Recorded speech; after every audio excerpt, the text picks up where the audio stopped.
Technique number 16 for the orange belt Kenpo Karate for Christ curriculum is for a choke. This one's called Fang and the Cobra. So far we've looked at the choke from behind, that kind of Frankenstein style where they're just reaching up with both hands and choking you there. We're going to switch that around now. What if they're in front of you doing the same thing, right? Both hands reaching up to the throat, applying the choke. The basics of the choke defenses still stand. We want to create less space here by raising the shoulders and dropping the chin. Give them as little bit of room as possible, and it protects your throat as the muscles engage here in the throat to protect your windpipe. So they're trying to crush it this way with their hands.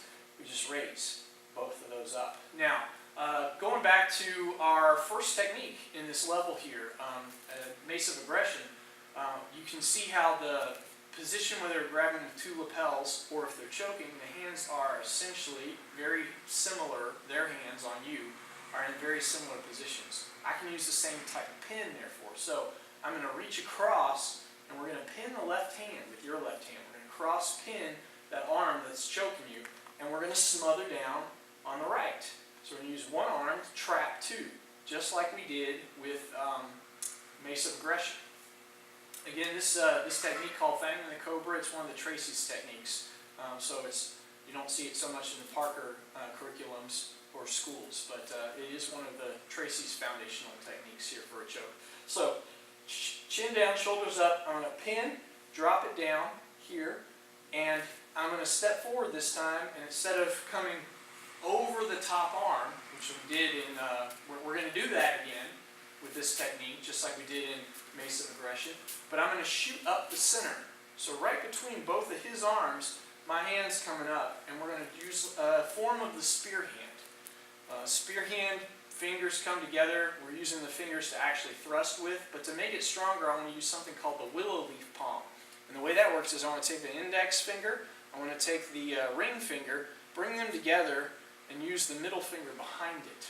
Kind of use that to help create that slight bend in the fingers, thumb tucks in on the side, and again this makes it a stronger point. Just like using that thumb fist now, this is our new weapon for this level, or for this particular technique. It's this willow leaf palm, and it's a way to do the spear hand where your fingers have a little more backup mass, and they don't require quite as much conditioning to use them in the classic spear hand way.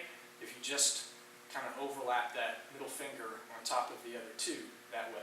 Tucking the fingers in tight. Now I have also created a sharper point rather than that flat surface of the fingers here. Boom. I'm going to create a good sharp point there. Now I'm using this palm up.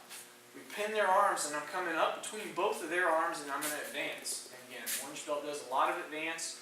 I'm pushing forward and I want to thrust right into that little soft spot there. You can feel the top of your sternum on yourself.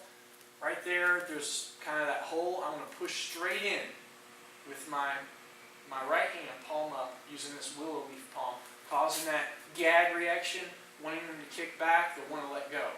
So that's step one. Step one, we pin, come right up between the arms with this willow leaf palm attack. Now step two, I'm going to circle around. Now I'm going to come over the arms. But instead of using a hammer fist, I'm going to come in with a finger slice. I'm going to use that spear hand again, but we're going to cut across to the fingers there, slicing particularly to the left side there, attacking that left side of the eyes. And as soon as I do this, now they really want to let go. You've hit them in the throat, you've sliced the eyes, they don't want to be grabbing you here, they want to come back to protect. So I'm going to come down on their arms, use that crane hand, but both hands. Crane hand and hook both of his arms, pulling him forward. And as you jerk down with this, it'll spread the arms and bring the head towards you, which is what we want. We're going to force them forward, and that gives us our last target here, which is the temple on either side. And I'm going to use a heel palm with the left to hit into the right side temple, and I'm going to use an elbow on the other side. And we're just going to sandwich them together. Heel palm and elbow. And that's how you do it in space, but you'll have their head in between. Boom. As you hit that spot. And that is Fang and the Cobra. So we pin here, the Fang shoots up between the arms, into the throat, and the Cobra comes over, slices to the eyes, we clear down, and elbow smash. I neglected the footwork on that, so let me do it again. Pin, I'm going to step forward with the right. The right foot stays forward, right side neutral bow for this whole technique. Thrust to the throat, slice to the eyes, clear down on the arms, elbow smash hitting either side of the temple. And that is Fang in the Cobra for the front choke with both hands.